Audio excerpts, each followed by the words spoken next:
കാണിച്ചു തരാൻ പോകുന്നത് പപ്പട ചമ്മന്തി. 4 ഉണക്കമുളക്, ഒരു 1/4 കപ്പ് തേങ്ങ, ഒരു മുറിൻ്റെ അര, പിന്നെ ഒരു 5-8 വെളുത്തുള്ളി, 10 വെളുത്തുള്ളി, പിന്നെ 10 ചെറിയ ഉള്ളി, ഒരു നെല്ലിക്കേൻ്റെ വലിപ്പത്തിൽ പുളി, കരിവേപ്പില, ഉപ്പ് കുറച്ച് എടുത്തില്ല എന്ന് വെച്ചാൽ പപ്പടവും കൂടി ചേർത്തിട്ടുള്ള സ്പെഷ്യൽ ചമ്മന്തിയാണ്, അതുകൊണ്ട് ഉപ്പ് കുറച്ചു. ഒരു മുളക് പപ്പടം, തലശ്ശേരിയിൽ കിട്ടുന്ന മുളക് പപ്പടം, 2 പച്ചപ്പപ്പടം. ഇതുണ്ടെങ്കിൽ ചോറുണ്ണാൻ വേറെ ഒന്നും ആവശ്യമില്ല. ഇനിയിപ്പോൾ ഇതെങ്ങനെയാണ് ചെയ്യുന്നതെന്ന് കാണിച്ചു തരാം. വെളിച്ചെണ്ണ ഒഴിക്കുക.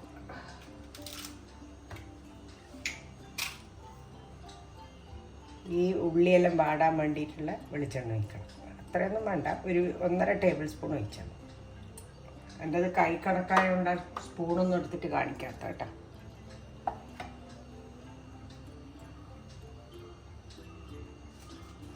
ഇതിലേക്ക് ആദ്യം മുളക് ഇടുക.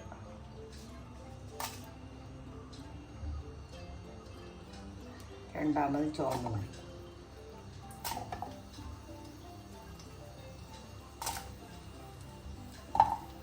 പിന്നെ വെളുത്തുള്ളി,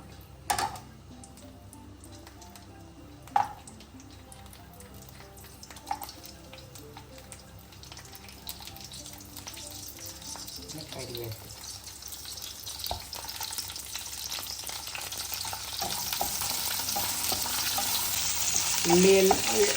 ഉള്ളി വെളുത്തുള്ളിയെല്ലാം നല്ലോണം ഉണ്ടാക്കി ഇതായി വരണം, മുരിഞ്ഞ് വരണം. അധികം മുരിയുണ്ടെങ്കിലും പച്ചമണമെല്ലാം പോകണം.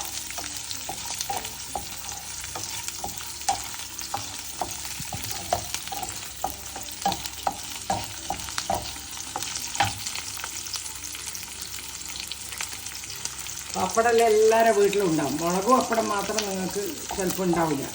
അതില്ലെങ്കിൽ പിന്നെ ഉള്ള 2 പപ്പടം വെച്ചിട്ട് ചെയ്താലും മതി. മുളക് പപ്പടം ഇല്ലെങ്കിൽ വേണ്ട. നമുക്കിത് പിന്നെ എൻ്റെ ഫ്രണ്ട് ഇവിടുന്ന് അയച്ചു തരുന്നതാണ്, തലശ്ശേരിയിൽ നിന്ന്.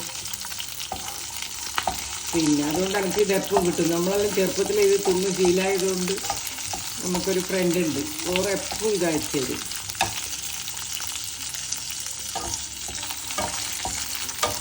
അതുകൊണ്ട് എനിക്ക് എപ്പോൾ മുളക് പപ്പടം സ്റ്റോക്കായിരിക്കും.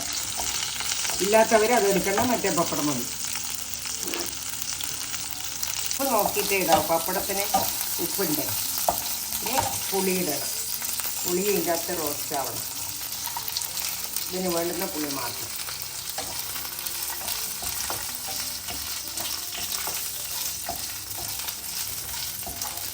ഇതെല്ലാം സ്പെഷ്യലാണ്. എൻ്റെ വേറെ ചെയ്യുന്നുണ്ടോയെന്നൊന്നും എനിക്കറിയില്ല. പക്ഷെ ഞാനിതെല്ലാം എൻ്റെ മക്കൾക്കെല്ലാം വേണ്ടിയിട്ട് വന്നാൽ ദോശക്ക്, ചോറിന് ഈ വേറെ ഒരു കൂട്ടാനും വേണ്ട, ഇത് മാത്രം മതി.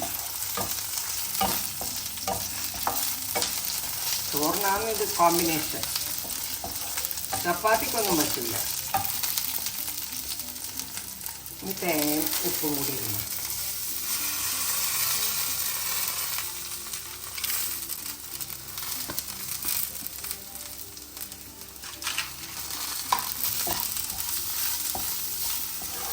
തേങ്ങേൻ്റെയും പച്ചമണം കുറച്ച് പോകണം.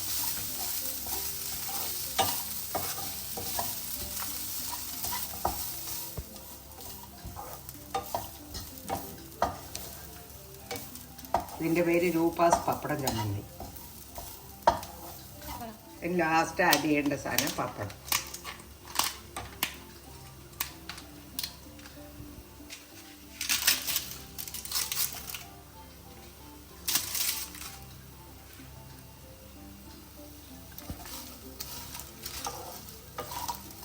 ഇനി ഇത് നമ്മൾ അരച്ചെടുക്കണം.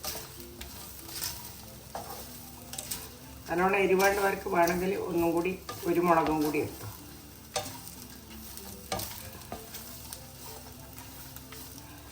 ചൂടാറിയതിൻ്റെ ശേഷം മിക്സിയിലിട്ടിട്ട് അരക്കാം. കൂടി നമ്മൾ നേരത്തെ തണിയാൻ വെച്ച ചമ്മന്തിൻ്റെ പപ്പട ചമ്മന്തിൻ്റെ കൂട്ടെല്ലാം കൂടി നമ്മൾ മിക്സിയിലിട്ട് ചമ്മന്തി ആക്കിയിട്ട് തരും. ഞാൻ ചമ്മന്തി അരച്ചിട്ട് ഇങ്ങോട്ട്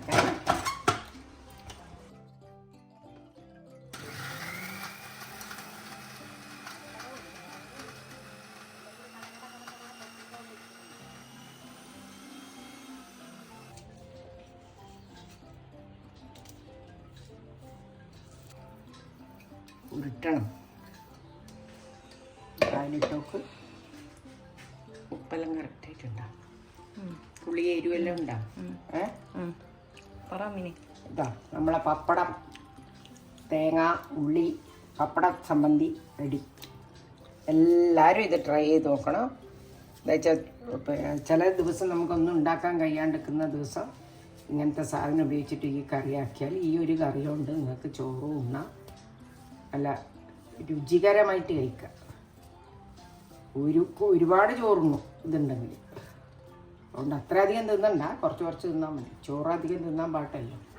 എല്ലാവരും കാണണം, എന്നിട്ട് ലൈക്ക് ചെയ്യണം, എന്നിട്ട് സബ്സ്ക്രൈബ് ചെയ്യണം.